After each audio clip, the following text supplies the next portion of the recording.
Professor Ghamidi صاحب نے ایک اعتراض اٹھایا ہے اسلام کے 4 شادیوں والے نظام پہ، یعنی اعتراض کا مطلب اسلام پہ تو اعتراض نہیں کیا، لیکن یہ جو میں تبلیغ کرتا رہتا ہوں کہ 4 ہی بہتر ہیں، اس پہ اعتراض اٹھایا کہ بھئی یہ بہتر نہیں ہے اور یہ فطرت نہیں ہے، یہ ضرورت کی وجہ سے ہے.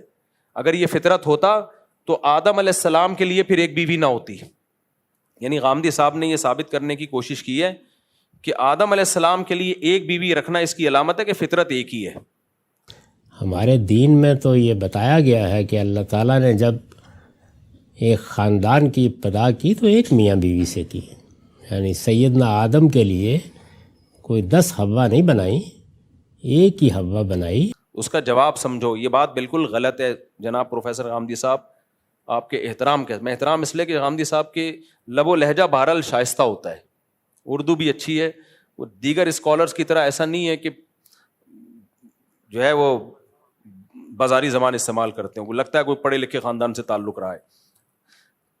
تو آدم علیہ السلام کے لیے جو ایک بیوی رکھی گئی ہے نا، وہ اس لیے نہیں کہ مرد کے لیے ایک بیوی کا ہونا فطرت ہے.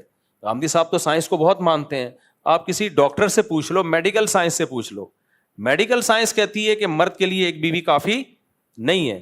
عقل سے پوچھ لو، عقل کیا کہتی ہے کہ عورت میں شہوت زیادہ ہے یا مرد میں زیادہ ہے؟ مرد میں بہت زیادہ ہے. تو اگر ایک عورت کے لیے ایک مرد کافی ہے اور ایک مرد کے لیے بھی ایک عورت کافی ہے تو اس کا مطلب جنسی طاقت میں دونوں برابر ہو گئے. تو مرد پھر کس بات کا ہوا؟ مرد کے لیے تو اس سے بڑا تانا نہیں کوئی ہو سکتا کہ تو اس طاقت میں، اس خواہش میں اپنی بیوی جیتنا ہے. تو یہ عجیب سی بات ہو گئی. تو اس لیے پیغمبر صلی اللہ علیہ وسلم نے جس کام کی ترغیب دی وغیرہ وغیرہ، وہ دلائل تو میں دیتا رہتا ہوں. تو اس لیے فطرت ایک سے زیادہ رکھنا ہی ہے. ٹھیک ہے، مجبوری میں ایک پر اکتفا کرو. قرآن کے الفاظ بھی یہی ہے کہ 2 2 3 3 4 4 کرو. اگر برابری نہیں کر سکتے، حقوق نہیں ادا کر سکتے تو اس مجبوری میں کیا ہے، پھر ایک پر اکتفا کرو. تو قرآن سے بھی یہ پتہ چل رہا ہے. تو اب آدم علیہ السلام کے لیے ایک بیوی کسی وجہ سے تھی، کسی مصلحت سے. وہ مصلحت یہ تھی کہ آدم علیہ السلام کی اگر ایک سے زیادہ بیویاں ہوتی تو ہم سب ایک ماں باپ کی اولاد نہ ہوتے. اللہ چاہتے تھے تمام انسان ایک ماں اور ایک باپ کی اولاد ہوں تاکہ کوئی کسی پہ فخر نہ کرے. وہ یہ نہیں کہ میں بلوچ ہوں تو پنجابی ہے تو پٹھان ہے. او بھائی، آدم علیہ السلام نہ بلوچی نہ پنجابی نہ پٹھان، جو بھی تھے تو ہم سب وہی ہیں.